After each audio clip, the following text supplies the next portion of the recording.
Tudo da Canção Nova em um só lugar. Canção Nova Play.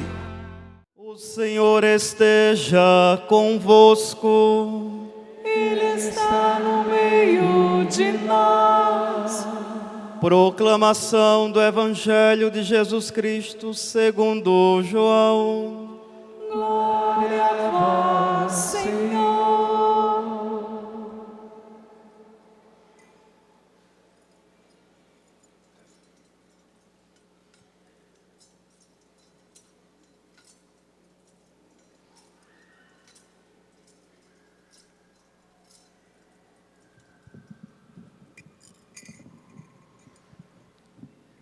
Naquele tempo, houve um casamento em Caná da Galileia. A mãe de Jesus estava presente. Também Jesus e seus discípulos tinham sido convidados para o casamento. Como o vinho veio a faltar, a mãe de Jesus lhe disse: eles não têm mais vinho. Jesus respondeu-lhe: mulher, por que dizes isto a mim? Minha hora ainda não chegou. Sua mãe disse aos que estavam servindo: fazei o que ele vos disser. Estavam 6 talhas de pedra colocadas aí para a purificação que os judeus costumam fazer. Em cada uma delas cabiam mais ou menos 100 litros. Jesus disse aos que estavam servindo: enchei as talhas de água. Encheram-nas até a boca. Jesus disse: agora tirai e levai ao mestre-sala. E eles levaram. O mestre-sala experimentou a água que se tinha transformado em vinho. Ele não sabia de onde vinha, mas os que estavam servindo sabiam, pois eram eles que tinham tirado a água. O mestre-sala chamou então o noivo e lhe disse: todo mundo serve primeiro o vinho melhor, e quando os convidados já estão embriagados, serve o vinho menos bom. Mas tu guardaste o vinho melhor até agora. Este foi o início dos sinais de Jesus. Ele o realizou em Caná da Galileia e manifestou a sua glória, e seus discípulos creram nele. Palavra da salvação. Glória a vós, Senhor.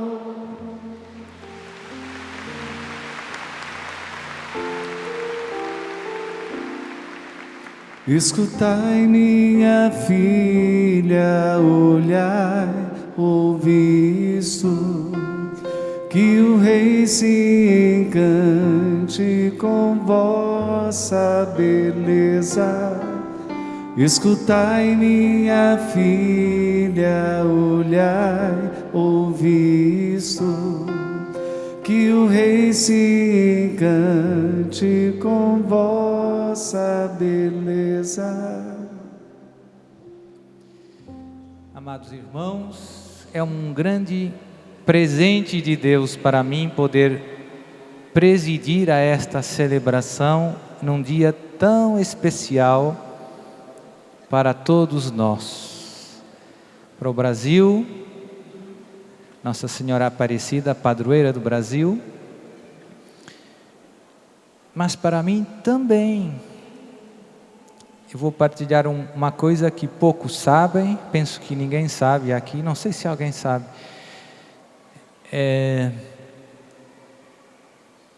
A Nossa Senhora da Conceição Aparecida. Só há pouco tempo atrás é que, como dizem aqui no Brasil, me caiu a ficha.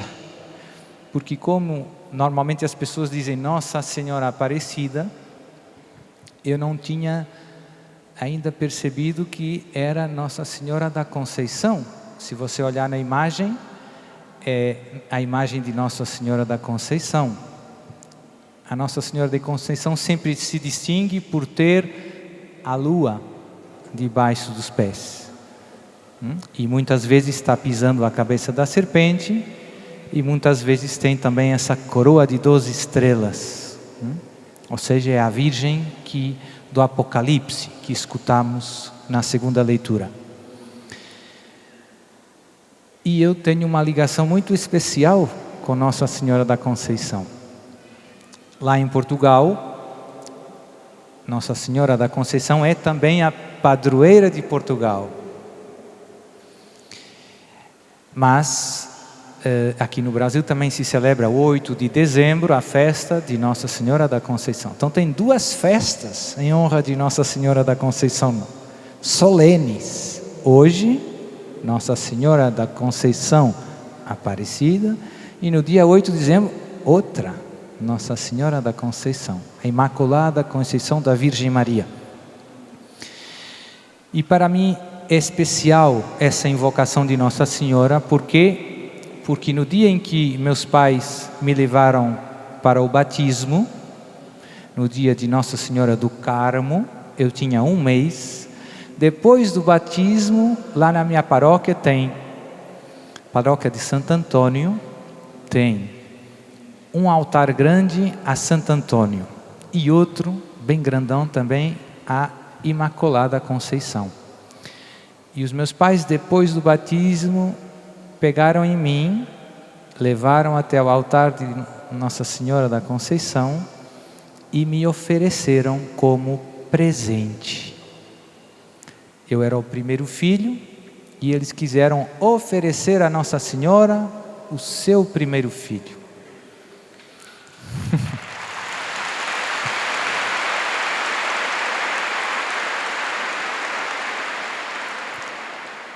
Me parece que ela pegou.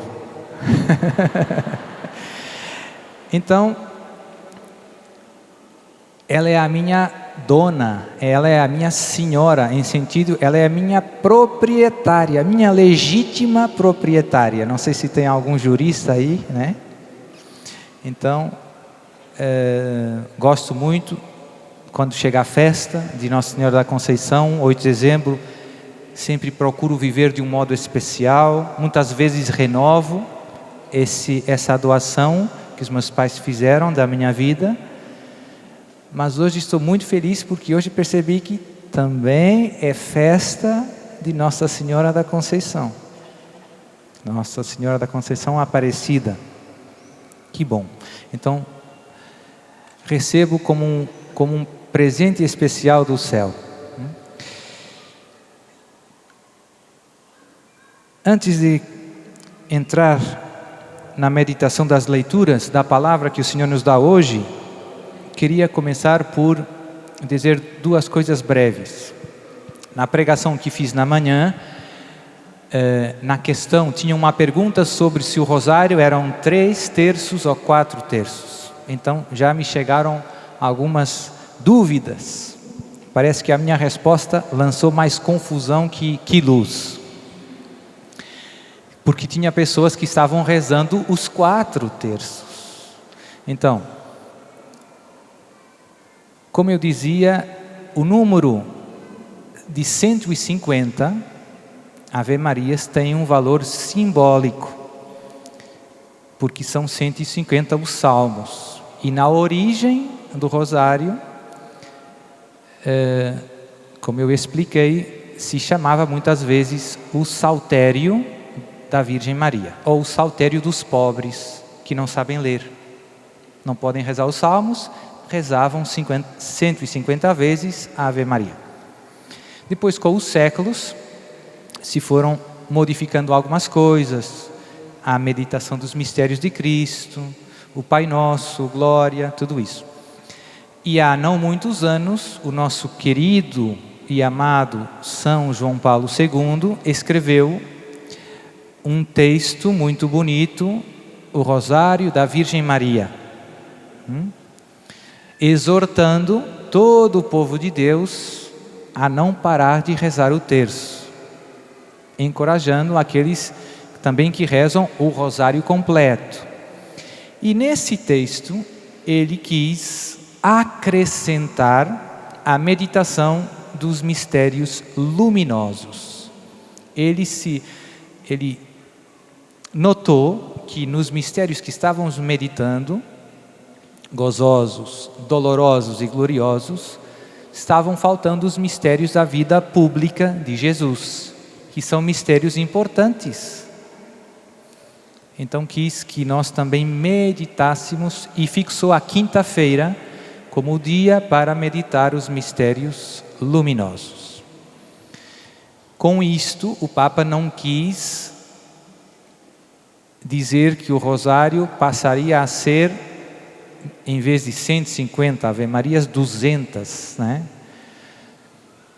Mas, se vocês me perguntam, padre, mas eu gosto de rezar os 4. Eu digo, muito bem, meu irmão.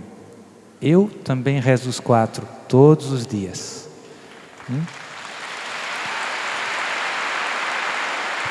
De modo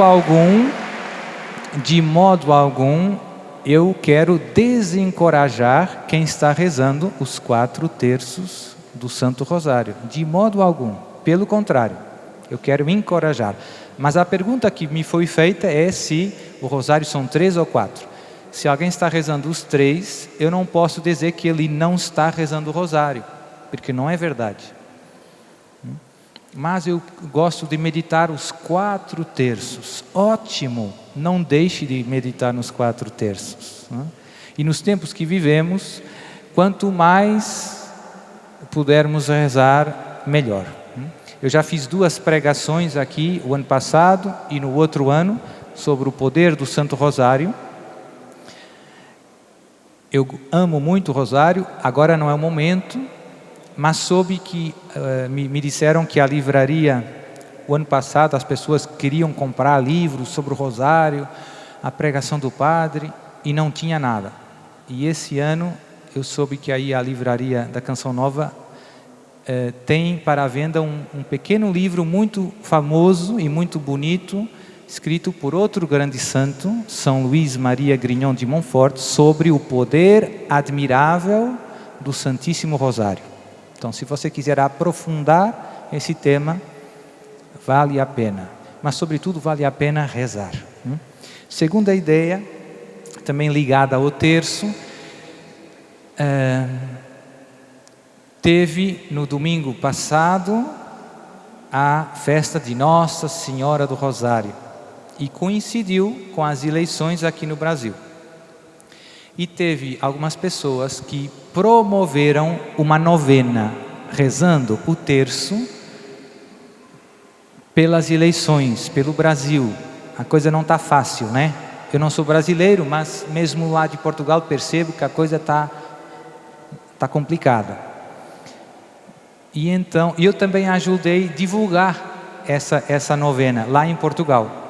Repassei o vídeo, penso que Padre Paulo Ricardo pediu, eu repassei um vídeo de outro irmão nosso, do irmão Luís Maria, do Instituto Essed. Então e a coisa bonita que tinha para partilhar convosco é que teve muita gente em Portugal fazendo essa novena pelo Brasil.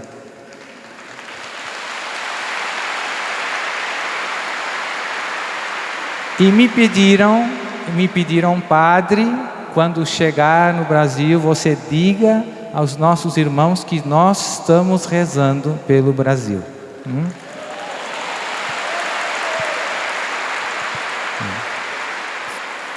E eu aproveito e faço mais um pedido. Como essa situação política ainda não está resolvida, o meu pedido é: vamos continuar a rezar o rosário, quem puder, pelo menos o terço, pelo Brasil. Já vimos como o terço é capaz de alcançar o impossível. Então, as eleições são no final do mês, penso eu. Então, até o dia, e depois, se tudo der certo, é ação de graças.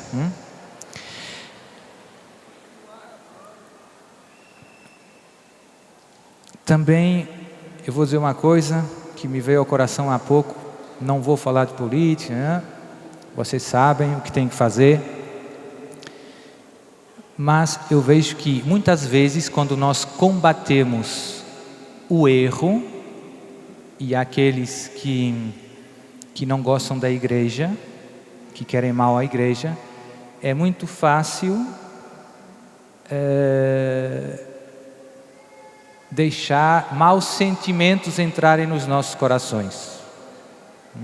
Então Jesus sempre nos pede uma coisa, que às vezes é difícil na prática, é odiar o erro, odiar o pecado, lutar contra o erro, lutar contra o pecado, mas amar, querer bem aqueles que estão no erro, querer bem aqueles que estão no pecado, querer bem aqueles que nos querem mal, aos nossos inimigos. E eu vejo que, como isto mexe muito com a gente, às vezes a tentação é deixar nascer maus sentimentos contra irmãos nossos que estão no erro, que nos querem mal, que estão perseguindo, mas nós os amamos e vamos rezar sempre para que Deus converta a todos e a todos salve, sem exceção. Amém?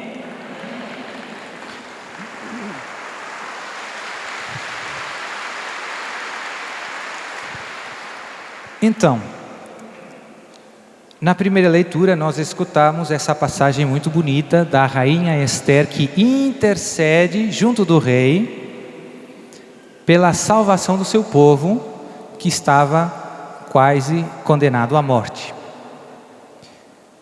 E o rei se compadeceu e salvou Esther e o seu povo. Esther é figura de quem? Qual é a rainha que está junto do rei e que intercede pelo seu povo? A Virgem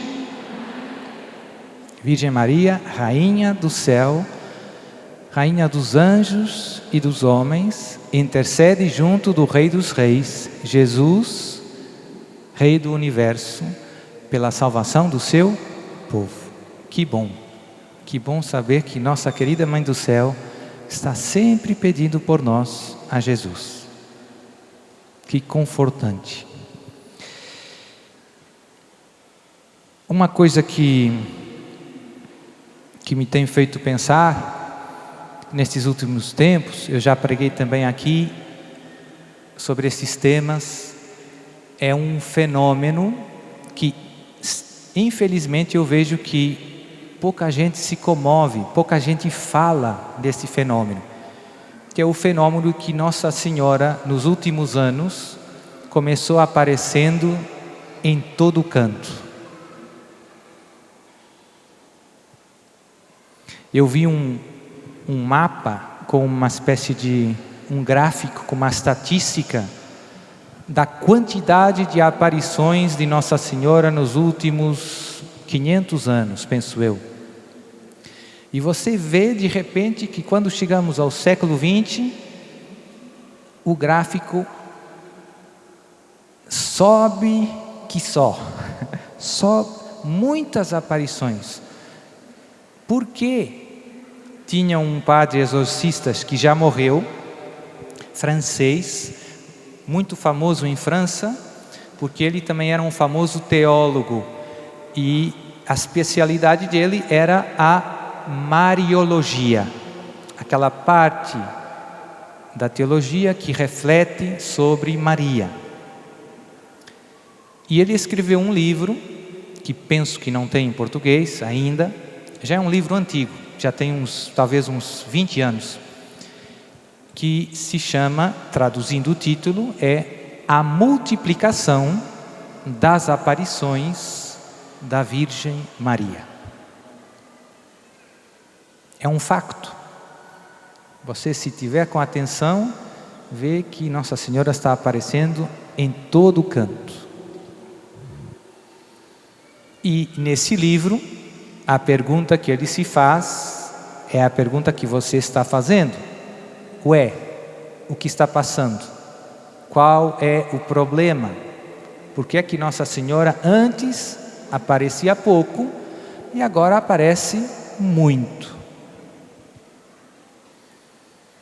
Como eu dizia, me surpreende, pouca gente fala desse fato, sobretudo padres e os bispos, parece que não se fala muito.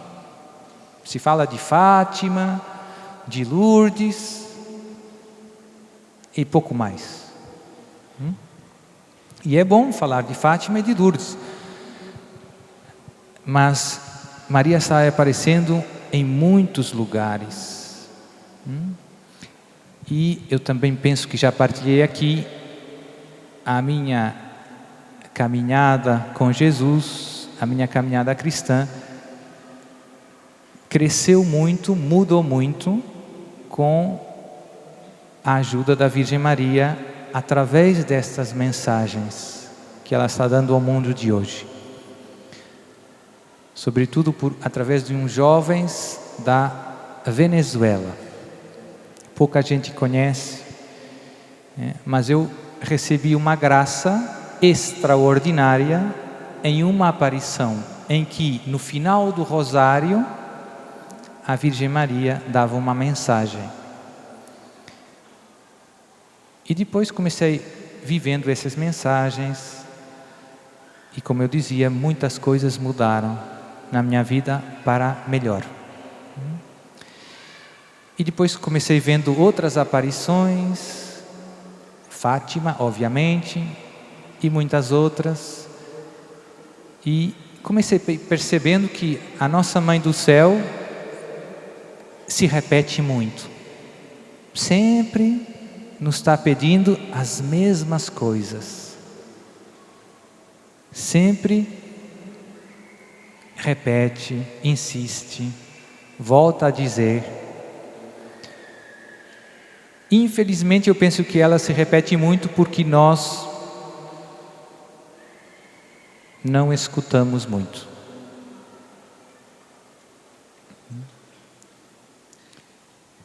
Em Fátima ela disse: se os homens mudarem de vida, se os homens não mudarem de vida, 1917, o mundo estava na Primeira Guerra Mundial, se os homens não mudarem de vida, virá outra guerra pior. E assim foi. Depois veio a Segunda Guerra Mundial. Se podia ter evitado, se nós tivéssemos acolhido em nossas vidas os pedidos da nossa Mãe do Céu. Se os homens não mudarem de vida, virá outra guerra pior. Se. E voltando à grande pergunta, por que é que a Virgem Maria agora aparece tanto? Porque o mundo se está afastando de Deus, primeiro motivo. Muitas almas se estão perdendo eternamente e a nossa Mãe não fica quieta vendo seus filhos perderem-se eternamente. O problema do inferno. Nossa Senhora em Fátima mostra o inferno aos pastorinhos. Esse é o problema. Hoje, infelizmente, quase pouca gente fala do inferno. Parece uma palavra proibida. Não se fala do inferno. Mas Nossa Senhora fala. E o segundo motivo que eu vejo para esta grande quantidade de aparições da Virgem Maria é porque estamos perto da vinda de Jesus. Então, Deus, que veio ao mundo por Maria, quer voltar ao mundo também por Maria. Maria está preparando o mundo, está preparando o povo de Deus para a vinda gloriosa de Jesus.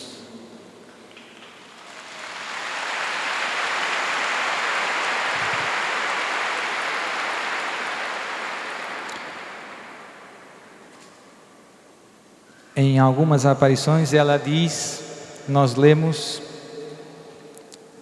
no Apocalipse esta passagem da luta, né? A mulher vestida de sol, com a lua debaixo dos pés, com uma coroa de 12 estrelas, que luta contra o dragão, contra o demônio e os seus seguidores. E Maria, em algumas aparições, diz expressamente: vocês estão vivendo os tempos descritos no livro do Apocalipse. Estas profecias se estão realizando nos nossos tempos. Não diz isso para nos assustar. Uma mãe não quer assustar os filhos, mas para nos alertar e para nos preparar. Jesus, quando fala da sua vinda, insiste muito na importância da vigilância, do estar atento, do estar preparado, do estar pronto. Muito, insiste muito. A parábola das 10 virgens, as 5 prudentes e as 5 insensatas. Aquelas que estão prontas e aquelas que não estão prontas.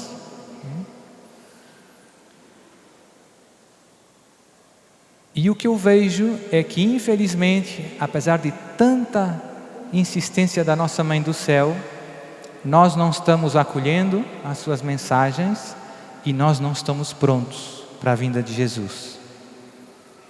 Porque antes da vinda de Jesus, vamos viver uma grande perseguição religiosa. O ano passado eu falei aqui da vinda do anticristo. Nossa Senhora, em muitas aparições, diz que ele já está vivo entre nós. E vai haver uma grande perseguição aos cristãos, à fé. E Jesus também diz: quando o Filho do Homem voltar, encontrará fé sobre a terra. E por isso todos os conselhos de Maria são para nos fortalecer na fé, para nos preparar para a prova que vamos passar e que está iminente. Eu vou repetir: todos os conselhos de Maria são para nos fortalecer na fé e nos preparar para a prova, para a dura prova que está iminente. Ou seja, meu irmão, se você não conhece a palavra de Deus, se você não conhece a sua fé, se você não tem uma vida de oração, de sacramentos, você não vai aguentar. Hoje de manhã meditávamos aquela passagem Jesus no horto, que diz a Pedro, Tiago e João: orai e vigiai. O espírito está pronto, mas a carne é fraca. E eles dormiram, e quando prenderam Jesus, todos fugiram.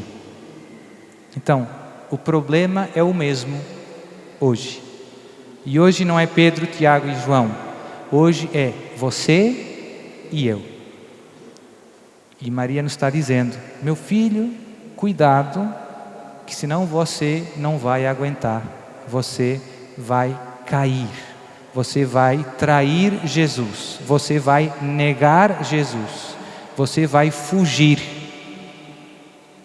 O único jeito de resistir é com uma vida de oração intensa, com uma fé firme, com uma fé firme, com uma fé firme. Termino com uma frase muito bonita de um santo português muito devoto de Nossa Senhora da Conceição, São Nuno de Santa Maria, que era um grande chefe militar, que depois no final da sua vida se tornou monge carmelita. Era muito rico e deu tudo, e no final da vida pedia esmola. E ele dizia: se todos abandonarem Cristo, eu permanecerei firme até o fim.